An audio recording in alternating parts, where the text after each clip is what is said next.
నేను ఒక teacher, incharge, vice principal and academic coordinator గా 25 years నేను సర్వీస్ చేయడం జరిగింది.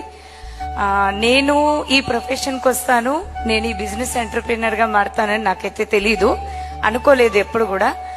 టీచింగ్ అంటే నాకు ఎంత ప్యాషన్ అంటే 70 kilometers నేను ట్రావెల్ చేసేదాన్ని. బోయిన్పల్లి దగ్గర నుండి తూప్రాన్ వెళ్లేదాన్ని చదువు చెప్పడానికి. ఓకే, సో నాకు ఫస్ట్ ఆఫ్ ఆల్ ఈ బిజినెస్ ని పరిచయం చేసింది Syed Imam sir and Najma madam. Great round of applause to them. Okay, yes, మనందరికీ అయితే ప్లాన్ చెప్పడానికి ఎవరో ఒకళ్ళు వస్తూ ఉంటారు. కాంటాక్ట్ లిస్ట్ చూసి సార్ కూడా నా లిస్ట్ రాసుకుని ఉండొచ్చు, కానీ స్టేటస్ చూసి క్యాప్షన్ నచ్చి నాకు నేనుగా ఈ బిజినెస్ కి కనెక్ట్ అవ్వడం జరిగింది. గ్రోయింగ్ బై లిఫ్టింగ్ అదర్స్, ఇతరులని ఎదగనిద్దాం మరియు ఎదుగుదాం. సో ఇంత సక్సెస్ వస్తుంది, ఇంత తొందరలో మేము ఇంత సక్సెస్ తీసుకుంటామని